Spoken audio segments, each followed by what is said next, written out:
thank you for joining me once again. We are reading a Bon Appetit holiday issue, and it's quite a fun one, I feel. It did come with this false cover ad for DoorDash, which was so confusing because at first I didn't even see this one, and I just opened it and there's another page of DoorDash, and I thought, is DoorDash doing a magazine? They're not. Okay. These are mini Chicago dogs. Brilliant. They put little gherkins in them. I don't know how I would feel about having hot pickles, but you can't knock it till you've tried it. And I do want to try it.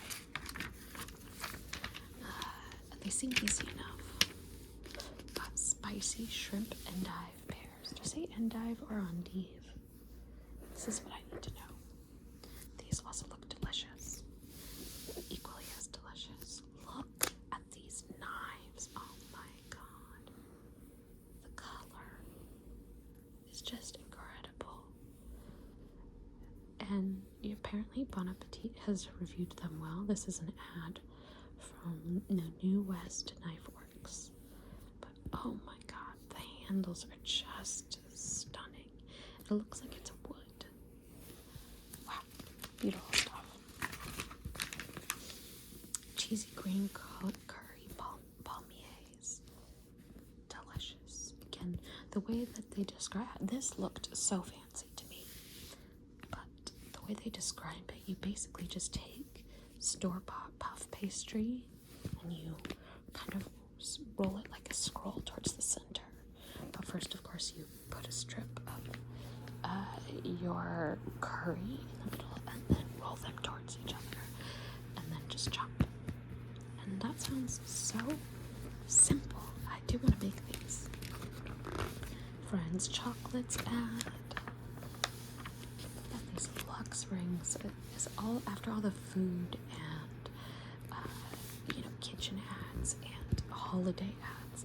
Just seeing this set of rings was such a fun little twist, and the colors remind me of something that's coming up. So I sort of feel like they did them dirty by placing this ad here.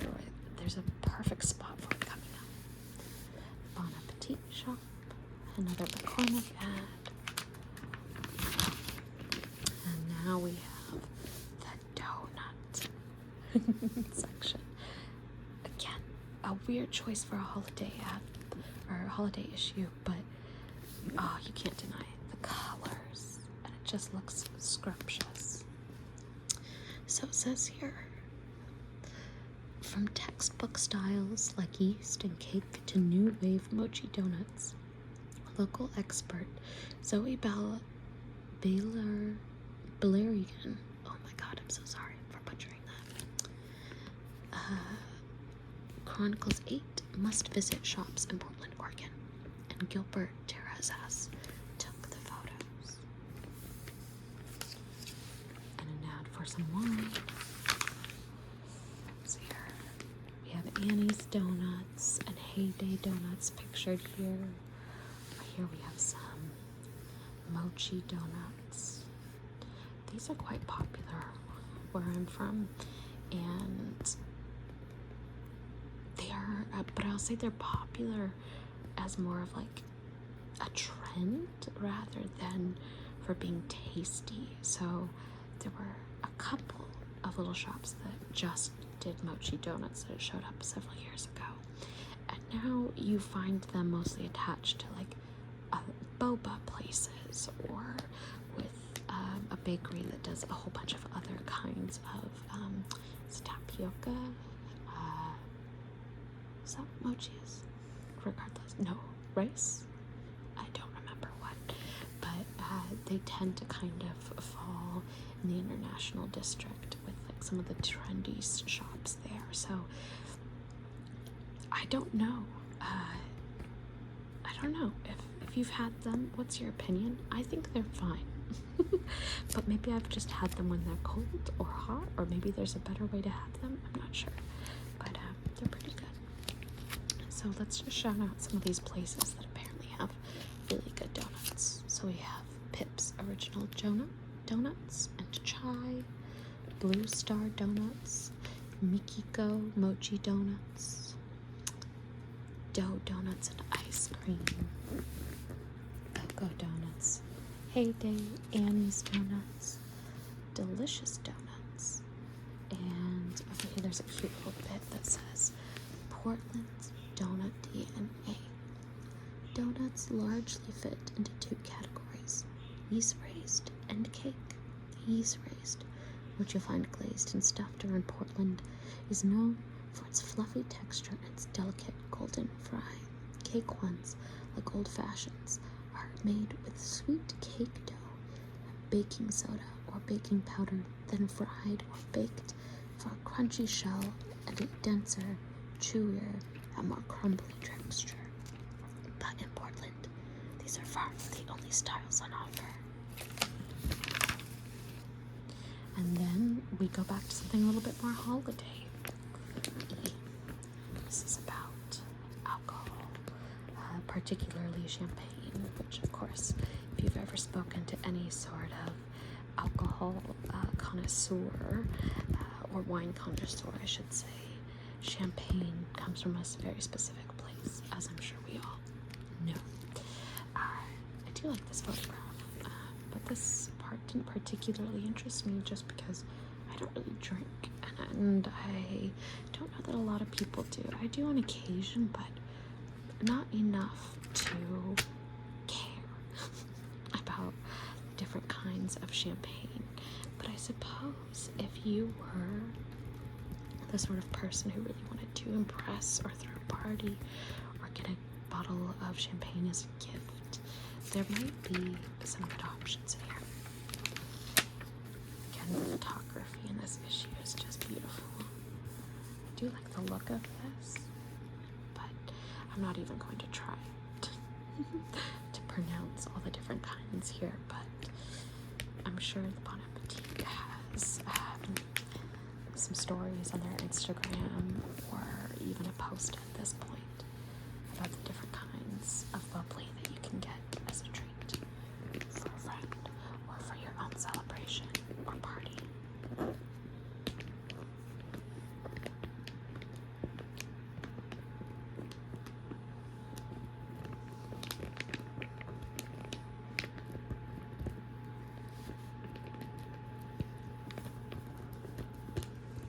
Got distracted by the ASMR of it all. We have a wine glossary here, tasting notes, a champagne-based cocktail,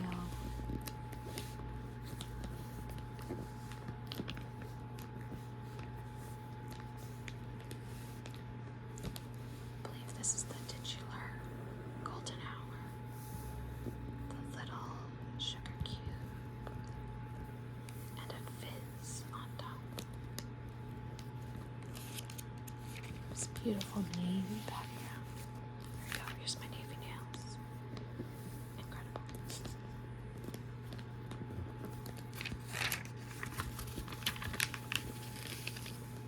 Ghost of Communion. Now this is really interesting. These are about shellfish bakes and dinners, which is quite fun, but not living on the East Coast, not particularly relevant to me at this point in the year where it's really cold. But really interesting too. I'm going to give you some notes here. Beautiful photos again.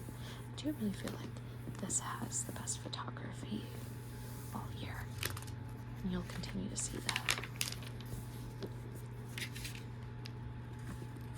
Get rid of my little ad here. There we go. So now we have a showstopper recipe. And it's a carrot Wellington. I've seen just a plain mushroom Wellington recently as well. I'd be curious, let me know if you've tried this, because I personally am not a fan of beef Wellington, but I might be willing to try a veggie version.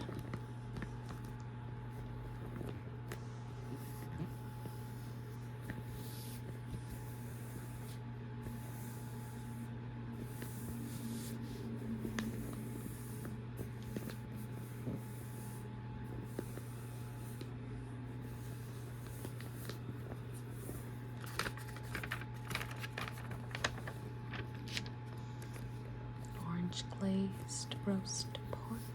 Looks divine. Orange glazed anything honestly looks good, which I think is why I bookmarked this. Look at these tablecloths. The colors are just so vibrant. Hot cookies by hand. 5 simple recipes for stunningly festive cookies. And I have to tell you, this was such a disappointment to me. Again, beautifully photographed, great food styling, great recipe submissions. But if I'm thinking of holiday cookies for my holiday issue, this is not what I want. And you'll see what I mean. The surface looks pretty festive, right? But these seem so labor intensive. And not only that, but the look of them, if you took a bite and you weren't expecting the flavors that they give, I feel like it could be divisive.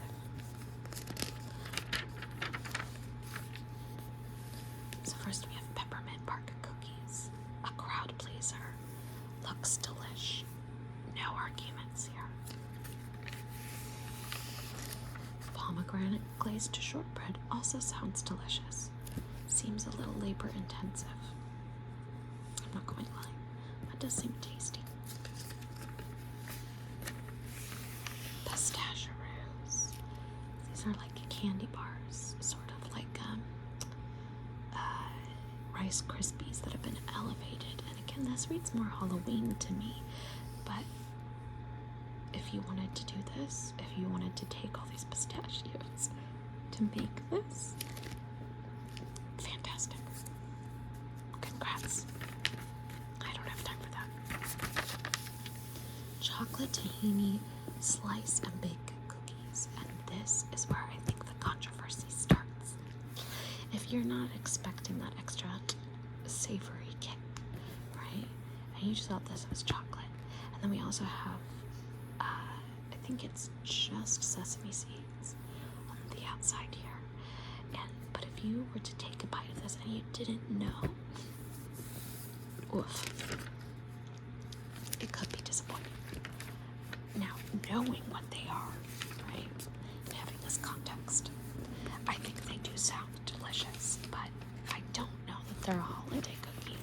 And then we have 5 spice crackle cookies, which my main issue with these is that they look so much like those chocolate crackle cookies. And if you take a big bite of something and you get spice, not spicy, but like spice flavor, that could be startling. So in my head, this is more of a gingerbread flavor, which could work. And again, I think it sounds delicious, but I would put it with a disclaimer. This isn't chocolate. Okay, now here's why I wanted to post this in the first place, because this is the most camp thing I have ever seen. Oh, excuse me there. I got excited about it. This is the most camp stuff I've ever seen. It is truly incredible. Are you ready? I don't think you are. They've done a whole section about food glitter. This is an actual olive that they've put glitter on. This could have been the whole issue. This could have been the front cover. This is iconic. I'm gonna calm down, but I'm gonna cut these out. You know, I'm gonna put them on my wall afterwards because this is incredible stuff here.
really sweet piece about the traditions that this cidery has in the winter, where they burn all their old Christmas trees, I believe, or garbage, their fall things, right? And they get together and have a little feast and celebrate the harvest, the end of the harvest season. This is just a beautiful picture. She's no glitter lobster, but it's really lovely. I've got these delicious looking breadstick type things. Cider glazed chicken also looks incredible. Braised, I believe, actually. This is a very good article. It's very sweet, just like a little slice of life. Some lovely photographs. And then a bit about cider. This half of the magazine is what I felt the whole thing should have been, right? It's done very well, whoever did this. Good work. But we got some lovely ciders and recommendations, if you're into that. Oh, and some delicious recipes from that section they talk about. So you've got your creamy cider braised chicken and leeks, your black pepper penny says, and with cheddar, I'm not sure if I said that word correctly, and then the dark chocolate orange gingerbread cake.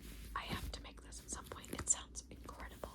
The only thing, and again, I've noticed this a lot with like a lot of the cook influencers lately, and maybe it's always been there, I've just noticed it now, but Dutch cocoa is something that a lot of recipes are calling for nowadays, and I didn't know about it until recently, but it's a darker, finer grade of cocoa. So there you go. I don't know if the recipes would pack the same punch with just regular cocoa, but I don't know. Interesting stuff. And now we come to the end with a recipe index. There are 5 spice cookies here.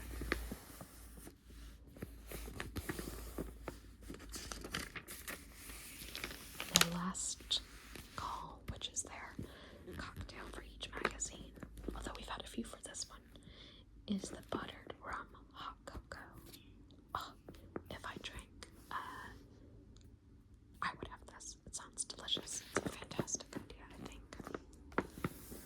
Essentially, it looks here like it's chocolate, bittersweet chocolate chopped up, butter, half a cup or 1 stick of butter, and half a cup of packed brown sugar, 1 teaspoon of cinnamon, and 1 pinch of kosher salt, 3/4 of a cup of rum, dark rum, whipped cream, and freshly grated nutmeg. It does make 4, so I guess that makes a little bit more sense. But my goodness, it just sounds tasty. And here we have our out from the shelf advertising peaches. So, thank you for sharing this with me. I hope that you have a lovely night, and I'll be back with more chatty, casual videos. Let me know if there are things that you want to